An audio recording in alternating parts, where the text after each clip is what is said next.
बदलापुरातील smart TOD मीटरच्या वादानं आता नवं वळण घेतलंय।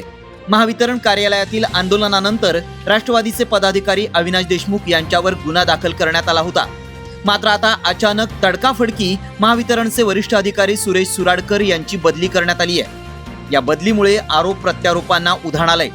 जर आमच्यावरचे आरोप खरे असतील तर अधिकाऱ्यांची बदली का करण्यात आली, असा सवाल राष्ट्रवादीचे प्रदेश सरचिटणीस अविनाश देशमुख यांनी उपस्थित केलाय। दुसरीकडे महावितरणकडून या बदलीबाबत अधिकृत भूमिका स्पष्ट करण्यात आलेली नसली तरी संबंधित अधिकाऱ्यांनी ही बदली पूर्णपणे प्रशासकीय प्रक्रियेचा भाग असल्याचं सांगत यावर अधिक भाष्य करण्यास नकार दिलाय। दरम्यान स्मार्ट मीटर, वाढीव वीज बिलांच्या तक्रारी, आंदोलन, गुन्हे दाखल होणं आणि त्यानंतर अधिकाऱ्याची बदली या घटनांमुळे बदलापुरातलं वातावरण चांगलंच ढवळून निघालंय। आता या प्रकरणात पुढे काय घडतं आणि महावितरण किंवा प्रशासनाकडून यावर कोणती भूमिका घेतली जाते याकडे सगळ्यांचं लक्ष लागलंय। काही दिवसापूर्वी बदलापूर शहरामध्ये महावितरणच्या विरोधात रोष पत्करला गेला। राष्ट्रवादी काँग्रेसच्या माध्यमातून मोठं आंदोलन उभारण्यात केलं होतं आणि त्यामध्ये जनक्षोभ होता। आता राष्ट्रवादी काँग्रेसच्या कार्यकर्त्यावर बेसिकली माझ्यावरती विविध प्रकारचे कलम लावून गुन्हे दाखल झाले होते।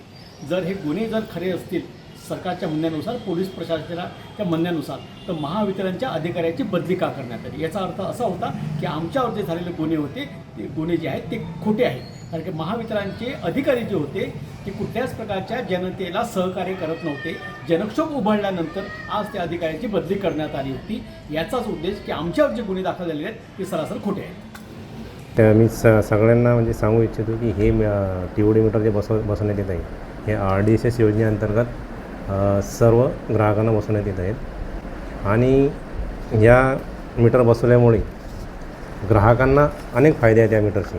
गुन्हे देखील दाखल करण्यात आले। नाही, आम्ही त्यांना नेहमी आवाहन करतो की तुम्ही टीओडी मीटरबद्दल काही तुमची शंका असतील तर या आपण त्याबद्दल चर्चा करू। आम्ही आता बऱ्याच ठिकाणी जुना मीटर आणि नवीन स्मार्ट मीटर दोन्ही सिरीजमध्ये लावले आहेत आणि जवळपास 6-7 महिन्यापासून 7-8 ठिकाणी आम्ही सॅम्पल होऊन तसे लावले आहेत आणि दोन्ही मीटरवर तुम्ही कन्झम्पशन बघितलं। माझ्या आता ऑफिसच्या बाहेर मीटर लावले आहेत, दोन्ही मीटरवर तुम्ही कन्झम्पशन बघा, सेम रिडिंग आहे आजच्या डेटला। म्हणजे टीओडी मीटर जास्त चालते आणि हा मीटर कमी चालतो। हा जो ग्राहकांचा हे आहे भ्रम झालेला आहे तो चुकीचा आहे तो। आणि त्यात आता सध्या कसं उन्हाळ्याचे दिवस आहेत, एप्रिल मेमध्ये म्हणजे उन्हाळा भरपूर आहे, हीट भरपूर आहे, त्यामुळे कन्झम्पशन वाढले आहे ग्राहकांचं आणि त्या गैरसमजातून लोकांना असं वाटतं की आपलं बिल जास्त आले, वापर जास्त आला, हे बघत नाही कोणी। गेल्या वेळेस इकडे एक अधिकाऱ्याची देखील बदली करण्यात आलेली आहे, तर त्या आंदोलनकर्त्यांनी एक व्हिडिओ व्हायरल केला त्यांनी का? नाही, बदली हा प्रशासकीय भाग आहे।